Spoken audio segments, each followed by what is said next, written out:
Egypt is not just history, it is a living legend.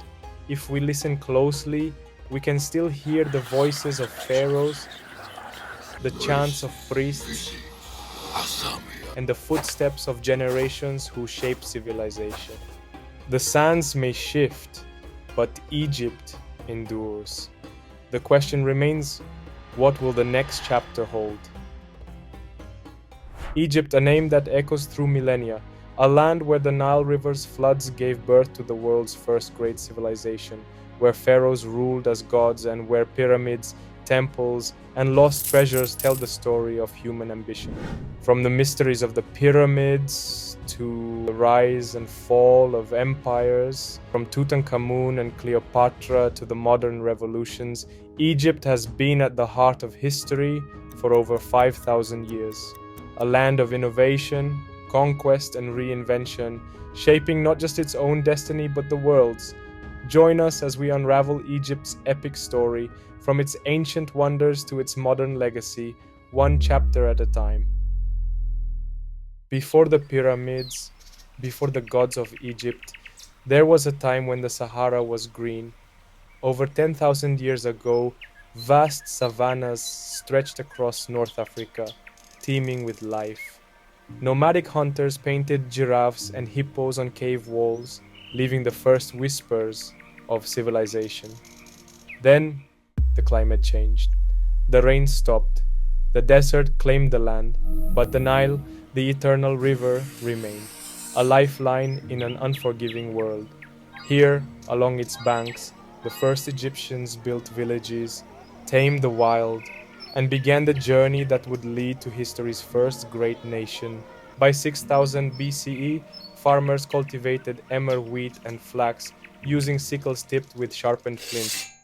Villages like Merimda thrived, crafting pottery and trading obsidian with distant lands. But power coalesced in the south. At Heracompolis, a pre-dynastic king, Scorpion I, ruled from a palace of mud brick, his name etched on a ceremonial mace head.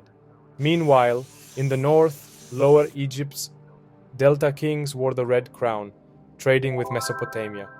Then, around 3100 BCE, came a warlord, Narmer. Wielding a ceremonial palette, he crushed the north, merging the two lands under the Shent crown. Memphis became the capital, and hieroglyphs, a sacred script of 700 symbols, recorded his triumph. Yet, Egypt's unity was fragile. The archaic period saw rebellions, but pharaohs like Jer solidified power, building vast tombs at Abydos and sending expeditions to mine turquoise in Sinai. The Old Kingdom was Egypt's golden age of stone. Pharaoh Djoser's genius vizier, Imhotep, revolutionized architecture. At Saqqara, he stacked 6 mastabas into a 200-foot step pyramid, a stairway for the king's soul to ascend. But Khufu's Great Pyramid dwarfed it. For 20 years, 20,000 workers quarried 2.3 million limestone blocks, hauling them on sledges greased with Nile mud. The result? A monument aligned with the stars, its precision unmatched even today. But these builders weren't just laborers, they were craftsmen living in organized cities with bakeries, breweries, and hospitals. They left graffiti in the tombs, proud, defiant, immortal. Yet this era wasn't just stone. The Palermo stone chronicled annual floods, while the pyramid texts, spells carved in burial chambers, promised Pharaoh's resurrection. But by 2200 BCE, climate change struck. The Nile's floods failed, triggering famine. Texts describe the sky storming dust and cannibalism. The old kingdom splintered into warring fiefdoms. A dark era called the First Intermediate Period. From the ashes of the old kingdom, a new dynasty arose, Mentuhotep II, a Theban prince who crushed rivals, reuniting Egypt. The Middle Kingdom was a time of rebirth. His successors launched a renaissance. Senusret III, the warrior king, hacked his way into Nubia, building 13 forts to control gold mines. At home, the Canal of the Pharaohs linked the Nile to the Red Sea, while literature flourished. The tale of Sinuhe, a story of exile and redemption, became Egypt's first bestseller. But prosperity bred complacency. Around 1650 BCE, the Hyksos, Semitic rulers from Canaan, stormed the delta. They brought chariots, composite bows, and the Kopesh sword. For a century, they ruled from avarice, while Theban princes like Sekenen Retau rebelled. His skull, found in 1881, bears axe wounds, proof of his violent end. Finally, Kamose and Amose I expelled the Hyksos, founding the New Kingdom. The New Kingdom was Egypt's imperial zenith. Hatshepsut, daughter of Thutmose I, seized power as regent for her stepson, Thutmose III. Declaring herself pharaoh, she donned the false beard and cut the headdress, commissioning marvels like her terraced temple at Deir el-Bahri. Expeditions to Punt brought ivory and frankincense, but her successor erased her legacy, a fate shared by Akhenaten. This heretic pharaoh banned Amun-Ra, proclaiming Aten, the sun disk, as sole god. He built Amarna, a utopian capital with open-air temples. His wife Nefertiti became co-ruler, but their revolution died with them. Tutankhamun, their frail son, restored the old gods, dying at 19. His tomb, hidden for 3,300 years, revealed treasures like the lapis lazuli scarab pectoral. Then came Ramses II. At Kadesh, he fought the Hittites to a stalemate, later signing history's first peace treaty.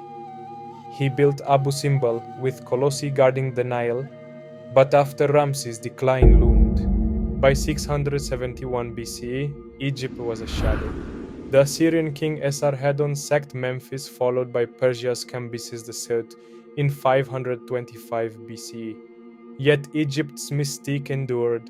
Alexander the Great, crowned pharaoh in 332 BCE, consulted the oracle of Siwa, declaring himself son of Amun. His general Ptolemy founded the Greek dynasty, ruling from Alexandria's glass-ceilinged library. The last Ptolemy, Cleopatra VII, spoke 9 languages and allied with Rome. She bore Julius Caesar, a son Caesarion, and charmed Mark Antony with pearl-dissolving wine banquets. But Octavian's victory at Actium, 31 BCE, doomed her. Antony fell on his sword. Cleopatra chose an asp's bite over chains. Egypt became Rome's granary, exporting 150,000 tons of wheat yearly. Under Islam, Egypt became a crossroads. Saladin fortified Cairo against crusaders, while Mamluk sultans like Qalawun built hospitals with running water. But in 1517, Ottoman cannons shattered Mamluk cavalry. For 300 years, Egypt languished as an Ottoman backwater until Napoleon invaded in 1798. His savants decoded the Rosetta Stone, unlocking hieroglyphs. Chaos followed, but Albanian officer Muhammad Ali seized power in 1805. He industrialized Egypt, imported cotton, and massacred the Mamluks at the Cairo citadel. His grandson built the Suez Canal 1869, but death let Britain occupy Egypt in 1882. Nationalists like Saad Zaghloul demanded independence, one in 1952 when Nasser toppled King Farouk. Nasser's Aswan High Dam tamed the Nile, but his wars with Israel strained the nation. In 2011, Tahrir Square erupted, a digital age revolt toppling Hosni Mubarak. Today, Egypt's 110 million people grapple with poverty, climate change, and preserving a heritage that spans from pyramids to pixels. Egypt's story is never finished. Beneath the sands, undiscovered tombs await. On its streets, poets and programmers rewrite its legacy. For 5,000 years, this land has been a mirror to humanity. Our thirst for immortality, our genius, and our hubris. As the Nile flows, so does Egypt, eternal, ever-changing, and endlessly alive.